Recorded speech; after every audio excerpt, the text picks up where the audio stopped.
ನಮಸ್ಕಾರ ಸ್ನೇಹಿತರೆ, ಹೊಸದಾಗಿ ಯೂಟ್ಯೂಬ್ ಚಾನಲ್ ಸ್ಟಾರ್ಟ್ ಮಾಡಿದ್ದೀರಾ?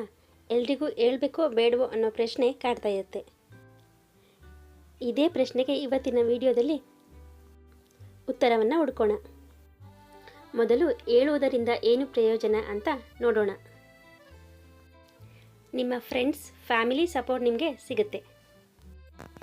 ಎರಡನೇದಾಗಿ ಮೊದಲ ಲೈಕ್ಸ್, ವ್ಯೂಸ್, ಕಮೆಂಟ್ಸ್ ಅವರಿಂದನೇ ಸಿಗುತ್ತೆ.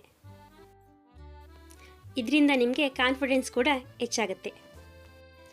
ಜೊತೆಗೆ ಯೂಟ್ಯೂಬ್ ಆಲ್ಗರಿದಮ್ಗೆ ಇದು ಬೂಸ್ಟ್ ಆಗಿ ನಿಮ್ಮ ವಿಡಿಯೋಸ್ ಹೆಚ್ಚು ಜನರಿಗೆ ತೋರುತ್ತದೆ.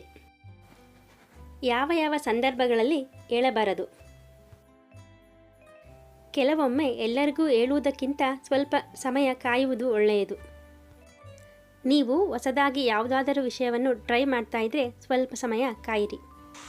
ನಿಮ್ಮ ಕಂಟೆಂಟ್ ಇನ್ನೂ ಪರ್ಫೆಕ್ಟ್ ಆಗಿಲ್ಲ ಅಂತ ಅನಿಸಿದ್ರೆ ಅಥವಾ ಇನ್ನೂ ಸ್ಟೈಲ್ ಸೆಟ್ ಆಗಿಲ್ಲ ಅಂತ ಅನಿಸಿದ್ರೆ ಮೊದಲು 5-10 ವಿಡಿಯೋ ಅಪ್ಲೋಡ್ ಮಾಡಿದ ನಂತರ ಹೇಳುವುದು ಒಳ್ಳೆಯದು. ಹೀಗೆ ಮಾಡಿದರೆ ಜನರು ನಿಮ್ಮ ಗ್ರೋತನ್ನು ನೋಡಬಹುದು. ಕೊನೆಯದಾಗಿ ಒಂದು ಮಾತು, ನಿಮ್ಮ ಯೂಟ್ಯೂಬ್ ಜರ್ನಿ ಸ್ಲೋ ಆಗಿರಬಹುದು, ಆದರೆ ಕನ್ಸಿಸ್ಟೆಂಟ್ ಆಗಿದ್ದರೆ ಸಕ್ಸಸ್ ಖಂಡಿತವಾಗ್ಲೂ ಸಿಕ್ಕೇ ಸಿಗುತ್ತೆ. ಆದ್ದರಿಂದ ಫಿಯರ್ ಬೇಡ, ಫ್ಯಾಷನ್ ಇರಲಿ, ಒಳ್ಳೆಯ ಕಂಟೆಂಟ್ಗೆ ಜನರು ಯಾವಾಗಲೂ ಬೆಂಬಲವನ್ನು ನೀಡುತ್ತಾರೆ. ನಿಮಗೂ ಇದೇ ರೀತಿಯಾದಂತಹ ಪ್ರಶ್ನೆ ಬಂದಿದ್ದರೆ ಲೈಕ್ ಮಾಡಿ, ಶೇರ್ ಮಾಡಿ, ಕಮೆಂಟ್ ಮಾಡಿ ಹಾಗೂ ಸಬ್ಸ್ಕ್ರೈಬ್ ಮಾಡೋದನ್ನು ಮರಿಬೇಡಿ.